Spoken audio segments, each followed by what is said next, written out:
दोस्तों, आप यूरोप जाना चाहते हैं, शेंगन जोन के किसी अच्छे कंट्री में जाकर काम करना चाहते हैं, आप किसी ऐसे कंट्री का प्रोसेस करना चाहते हैं जहां पर आपको 1 लाख से लेकर 3 लाख भारतीय रुपए, अगर यूरोज में बात करी जाए तो 1000 से लेकर 3000 यूरोज पर मंथ तक की सेविंग हो। ऐसा कंट्री जहाँ का प्रोसेस बहुत ही ट्रांसपेरेंट हो, ईजी हो, जहाँ की ऑफिशियल लैंग्वेज इंग्लिश हो, मतलब लैंग्वेज कोई बैरियर ना हो। फॉर एग्जाम्पल अगर आप जर्मनी जाते हैं तो आप देखते हैं कि जर्मनी में हमें जर्मन भाषा चाहिए, राइट।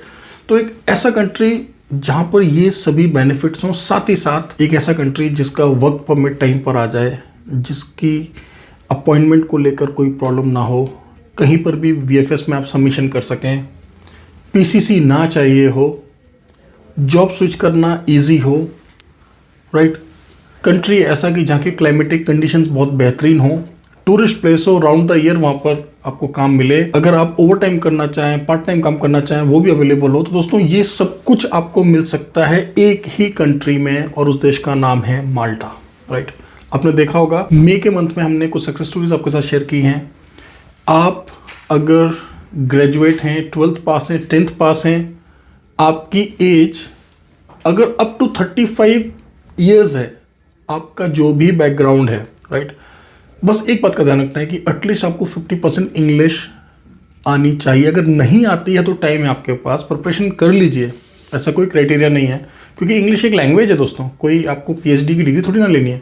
50% इंग्लिश सीखना कोई बड़ी बात नहीं है दोस्तों, राइट। तो दोस्तों, एक बार फिर से मैं हाईलाइट करना चाहता हूँ इस ब्लॉग में माल्टा। मैंने आपको पहले ही कुछ की पॉइंट्स बता दिए कि ना आपको पीसीसी चाहिए, राइट, तो पीसीसी का प्रॉब्लम नहीं है। अपॉइंटमेंट्स को लेकर कोई दिक्कत नहीं है, क्योंकि वीएफएस के थ्रू बुकिंग होती है, राइट। क्लाइमेटिक कंडीशंस अच्छी हैं, सारा प्रोसेस ट्रांसपेरेंट है, आप ऑनलाइन चेक कर सकते हैं कि आपका प्रोसेस कहाँ तक पहुँचा है, आपको पहले सब कुछ पता पड़ जाता है, राइट। सब कुछ ट्रांसपेरेंट तरीके से होता है। अब कौन जा सकता है, कैसे जा सकता है, कैसे जाना चाहिए, किस तरीके से आप जल्दी से जल्दी वर्क परमिट मंगा सकते हैं, किस तरीके से आप लोग अपने वीज़ा स्टैंपिंग के जो चांसेस हैं उनको बढ़ा सकते हैं, मैं इस ब्लॉग में आपको बताऊँगा। देखिए, सबसे इम्पॉर्टेंट बात, आपको अगर माल्टा जाना है तो मैं आप लोगों से रिक्वेस्ट करूंगा कि आप एक सेक्टर को पकड़ लें, और वह सेक्टर कौन सा होना चाहिए, आप हॉस्पिटैलिटी को पकड़ लीजिए। अब आप बोलेंगे सर मेरी एज तो 35 है, मैं तो 33 ईयर्स का हूँ, अब क्या करूँगा। देखिए, वेटर बनना या हाउसकीपिंग की थोड़ी सी नॉलेज लेना, या एक बरिस्टा का छोटा सा कोर्स कर लेना, मतलब जो कॉफ़ी मेकर, जो आपने देखो लाते आर्ट वगैरह बनाते हैं, राइट, या बारटेंडिंग की नॉलेज ले लेना, ये कोई बड़ी बातें नहीं है। अगर आपको एक क्लास डी वर्क वीज़ा मिल रहा है लॉन्ग टर्म का, चाहे आपका बैकग्राउंड जो भी है, आपने बीटेक किया है, आप और बीटेक में आपका स्ट्रीम, लेट से एक एग्जांपल दे रहा हूँ, आप सिविल से हैं, आईटी से हैं, या आप किसी और सेक्टर से हैं, लेकिन उस सेक्टर में आपको ग्रोथ नहीं दिख रहा है, या आपकी इच्छा नहीं है उसमें आगे बढ़ने का, या फिर आपका जो करंट प्रोफाइल है उस प्रोफाइल से रिलेटेड आपको ओवरसीज अपॉर्चुनिटीज़ नहीं मिल रही हैं। फॉर एग्जाम्पल, बहुत सारे हमारे भाई बहन हैं जो कि गल्फ देशों में काम करते हैं, सिक्योरिटी कंपनीज़ में, यहाँ पे अच्छा अर्न कर रहे हैं, लेकिन जब यूरोप की बात आती है तो उनको सिक्योरिटी की वैकेंसीज नहीं मिलती। बहुत सारे भाई हैं जो यहाँ पर काम कर रहे हैं एज अ टैक्सी ड्राइवर्स, लेकिन जब बात आती है यूरोप की तो टैक्सी ड्राइवर्स की वैकेंसीज थोड़ी सी कम आती हैं। या फिर से बहुत सारे लोग जो कि क्यूएसआर में काम कर रहे हैं। तो अगर आप खुद को थोड़ा सा मोल्ड करेंगे, थोड़ा सा एडेप्ट करेंगे, तो यकीन मानिए ये ट्रांजिशन जो आपका सपना है ना, ये बहुत आसान हो जाएगा। बजाय इसके कि आप वेयर हाउस वर्कर में जाएं, बजाय इसके कि आप हेल्पर के काम में जाएं, मैं देख रहा हूँ कि लोग जो हैं एग्रीकल्चर वर्कर के काम में जा रहे हैं। देखिए, कोई भी काम बेकार नहीं होता, लेकिन अगर आप थोड़ा सा खुद को अडेप्ट करके कुछ नई चीज़ों को सीख कर, जो कि आसानी से सीखी जा सकती हैं, अगर आप एक स्टार प्रॉपर्टी में काम कर सकते हैं जहाँ पर आपको वर्क सेटिस्फेक्शन होएगा, आपको ड्यूटी मील्स मिलेगा, आपको पार्ट टाइम के ऑप्शंस मिलेंगे, माल्टा जैसा बेहतरीन देश मिलेगा। क्योंकि देखिए, सबसे इम्पॉर्टेंट और सबसे ध्यान रखने वाली जो बात है दोस्तों, वो है कि पहला शेंगन का देश ऐसा चुनना है जहाँ पर आपको टाइम पर वर्क परमिट, टाइम पर स्टैंपिंग, आपने जो इन्वेस्टमेंट किया उसका टाइमली रिकवरी, ये सब हो जाए। उसके बाद sky is the limit. Sky is the limit जब मैं बोल रहा हूँ तो इसका ये मतलब बिल्कुल भी नहीं है कि अब आप आज़ाद परिंदे हो, कहीं भी जाओ। हाँ, आपको फ्रीडम है, लिबर्टी है, but of course there are terms and conditions, rules and regulations, जिनको ध्यान रखते हुए ही आपने कंट्री या फिर अपने एम्प्लॉयर को चेंज करना है। एंड ऑफ कोर्स, क्या हम उसमें असिस्टेंस प्रोवाइड करेंगे? क्यों नहीं करेंगे। हम तो ये चाहते हैं कि जो भी कैंडिडेट हमसे गाइडेंस लेकर जा रहा है वो पीआर तो जरूर ले। सिटीजनशिप वहाँ की लेना नहीं लेना आपका व्यक्तिगत डिसीजन है, that's your personal decision, right. उसके फेवर में या अगेंस्ट में मैं कुछ भी नहीं बोलूँगा, राइट। लेकिन हाँ, परमानेंट रेजिडेंस तो ज़रूर लेना चाहिए, मैं ये पक्का चाहता हूँ, क्योंकि फिर आप जो है ना, ये जो एक विशेष सर्कल है कि बार बार वीज़ा लो, बार बार एजेंसीज के पीछे भागो, बार बार VFS BLS एम्बेसी के चक्कर काटो, मैं चाहता हूँ आपको इससे मुक्ति मिले, आपको लॉन्ग टर्म स्टेबिलिटी मिले, वर्ल्ड क्लास क्वालिटी लिविंग मिले, ना सिर्फ खुद के लिए, आपके स्पाउस के लिए, आपके आने वाले नेक्स्ट जनरेशन के लिए, आपके पेरेंट्स के लिए, जो कि एक दिन आपके ऊपर निर्भर होने वाले हैं। दोस्तों, ये जो जवानी है ना, यूथ, ये हमेशा नहीं रहने वाला, ठीक है। 35 ईयर्स के बाद आपको धीरे धीरे फील होएगा कि ऑप्शंस कम होते जा रहे हैं, राइट। अब मैं यहाँ पर ऑफकोर्स वो शेर व शायरी वाली बातें नहीं करूँगा कि करने वाले तो 70 साल में कर देते हैं, आदमी दिल से तो 90 साल में भी यंग होता है। प्लीज़ बी प्रैक्टिकल, ठीक है। मेरा ऐसा मानना है कि 35 ईयर्स से लेके 39 ईयर्स के बीच में आप अपने करियर के पीक पर होने चाहिए, या फिर एटलीस्ट आप स्टेबिलिटी की तरफ तो होने ही चाहिए, ठीक है। और एक बार आपने PR सिक्योर कर लिया, सोचिए कितना बड़ा अचीवमेंट है ये। अब कितना बड़ा अचीवमेंट आप बोलेंगे सर, एक एग्जांपल से समझाओ, सिंपली समझाता हूँ। यूरोप शेंगन का सस्ते से सस्ता देश जो कि कम से कम इन्वेस्टमेंट में PR दे रहा है, तो कौन सा देश है और कितना इन्वेस्टमेंट चाहिए, रफ आइडिया दूँ आपको, ठीक है। फिलहाल दे रहा है, मैं ये वीडियो बना रहा हूँ मई 2026 में, वह देश है ग्रीस। कम से कम 2.5 करोड़ रुपए रियल एस्टेट में अगर निवेश करे जाएं ऑन द स्पॉट, कोई लोन वोन नहीं होता, बिल्कुल एक नंबर का पैसा होना चाहिए, अकाउंट टू अकाउंट ट्रांसफर होता है, राइट। प्लस 15 से 20 लाख रुपए के एडिशनल चार्जेस लगते हैं। मतलब सबसे छोटा इन्वेस्टमेंट लगभग 2.25 करोड़ भारतीय रुपए जब कोई व्यक्ति निवेश करता है, तब जाकर उसको PR मिलता है। अब आपको समझ आया PR कितनी बड़ी चीज़ है। 2.5 से 3 करोड़ रुपए की तो आज वैल्यू है उस PR की। और ग्रीस सबसे सस्ता एग्जांपल मैंने दिया। इसी प्रकार के और भी देशों के प्रोग्राम्स हैं जहाँ पर इन्वेस्टमेंट करके PR ले सकते हैं। अब आप बोलेंगे सर PR की क्या वैल्यू है, तो मैंने आपको वैल्यू बता दी ना, 2.25 करोड़ की वैल्यू है ना PR की, समझ आया आपको। कुछ लोग अपने परिवार को सिर्फ PR दिलाने के लिए, उनको ग्रीस में भी नहीं रहना है लॉन्ग टर्म में, वो सिर्फ ये चाहते हैं कि मुझे PR मिल जाए, मेरे बच्चों को मिल जाए। जो रियल एस्टेट की प्रॉपर्टी खरीदेंगे उसको रेंट पे चढ़ा देंगे, लीज पे चढ़ा देंगे, ठीक है। लेकिन हम पूरे यूरोप में घूम पाएंगे, कहीं पर भी रह पाएंगे, मेडिकल फैसिलिटीज़ मिल पाएंगी, बच्चों को वर्ल्ड क्लास एजुकेशन मिल पाएगी। सोचिए इस बात को गहराई से, ठीक है। जॉब्स की भारत में भी कमी नहीं है अगर आप डिजर्विंग हैं। जॉब्स की गल्फ में भी कमी नहीं है, और भी बहुत सारे ऑप्शंस हैं। साउथ ईस्ट एशिया में और भी देश हैं, रशिया में बहुत सारे ऑप्शंस भारतीयों को मिल रहे हैं, मालदीव्स में मिल रहे हैं, an number of options are there. लेकिन आज की डेट में जब हम बात करते हैं ग्लोबल नॉर्थ की, जब हम बात करते हैं वेस्टर्न कंट्रीज़ की, तो आपको पता है US आप देख लीजिए क्या हाल चल रहे हैं, ठीक है। कनाडा का आप देख लीजिए क्या चल रहा है अभी, राइट। मतलब उधर देखना भी बेकार है, टाइम वेस्टेज वाली बात है, राइट।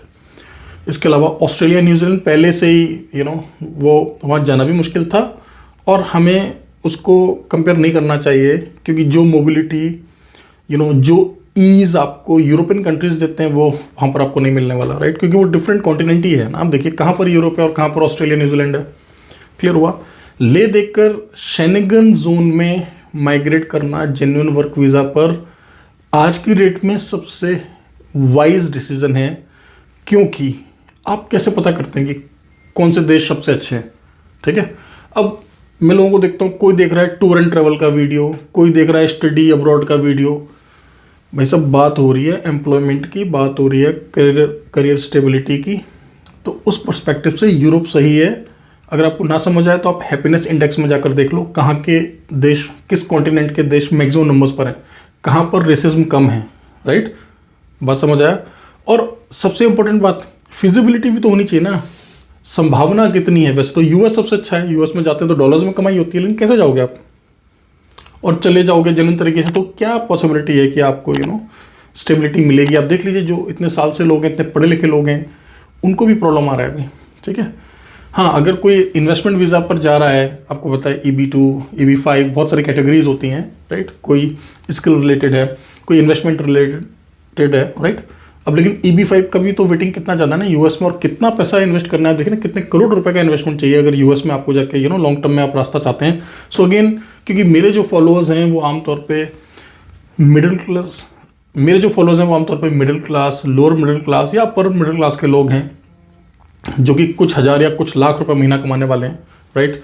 तो ऑफकोर्स हम उनसे इन्वेस्टमेंट की मैं ज़्यादा बात नहीं करना चाहता, लेकिन सिर्फ आपको एक आइडिया देने के लिए, आपको एक फिगर समझाने के लिए मैंने आपको बताया कि पीआर की बहुत ज़्यादा वैल्यू है दोस्तों। अगर आपको पीआर मिल जाता है यूरोप के किसी भी एक देश में, एंड ऑफकोर्स मैं ये नहीं बोल रहा हूँ कि अगर आप माल्टा गए तो आपको माल्टा में ही पीआर लेना है, बिल्कुल भी ऐसा नहीं बोल रहा हूँ। मैं सिर्फ आपको ये बोल रहा हूँ कि 2026 में अगर आप शेंगन में एंट्री करना चाहते हैं अच्छे प्रोफाइल से, किसी ऐसे कंट्री में जहाँ पर आसानी से आप जा सकते हैं और कंट्री भी ठीक है हर एंगल से, हर एक पर्सपेक्टिव से, तो वह कंट्री है माल्टा। और आपको किस इंडस्ट्री को पकड़ना है देखिए, क्योंकि एक ग्रेजुएट व्यक्ति के लिए बहुत मुश्किल है प्लम्बर, कारपेंटर, वेल्डर बन जाना। अगर आप पहले से ही हैं ट्रेडमैन, ऑपरेटर, फिर तो कोई बात नहीं, फिर तो आपके पास और भी ऑप्शंस हैं। आपके पास लिथुआनिया है, स्लोवेनिया है, एस्टोनिया है, राइट, आपके पास बुल्गारिया, रोमानिया है, बहुत सारे ऑप्शंस आते रहते हैं ट्रेडमैन के लिए, मशीन ऑपरेटर्स के लिए। बट स्पेशली हमारे वे भाई बहन जो कि अच्छे फैमिलीज से हैं, अच्छे से मेरा मतलब है उन्होंने कभी मेहनत का काम ही नहीं किया, राइट, पैम्पर्ड रहे, आपको कभी मेहनत का काम नहीं करने दिया, आप शहरों में रहे, मतलब जो ग्रामीण क्षेत्र में मिडिल क्लास के बच्चे होते हैं उनको तब भी थोड़ा बहुत काम वगैरह करना आता है, जाके खेतों में काम करते हैं, खेत खलिहान में परिवार के साथ रहते हैं। लेकिन मैं देखता हूँ शहरों के जो बच्चे होते हैं, खासतौर पे मिडिल क्लास फैमिलीज़ के जो बच्चे होते हैं, उनको तो मेहनत करना भी नहीं आता, वो ज़्यादा मेहनत भी नहीं करते हैं क्योंकि उनकी फैमिली काम कर रही है, उसी पे ही वो डिपेंडेंट हैं, राइट। सो होप आपको ये बात समझ आई होगी दोस्तों। माल्टा की बहुत सारी वैकेंसीज हमारे पास चल रही हैं। अगर आप कोई बहुत बड़ा काम नहीं सीखना चाहते तो आप as a kitchen helper, kitchen steward, as a housekeeping staff जा सकते हैं। बाकी का अगर आपका बैकग्राउंड पहले से ही हॉस्पिटैलिटी का है तो फिर कोई कमी नहीं है ऑप्शंस की। हमारे पास 1.5 लाख, 2 लाख, 2.5 लाख, 3 लाख रुपए महीना तक कमाने के ऑप्शंस आज की डेट में अवेलेबल हैं जब मैं आपसे बात कर रहा हूँ, ठीक है।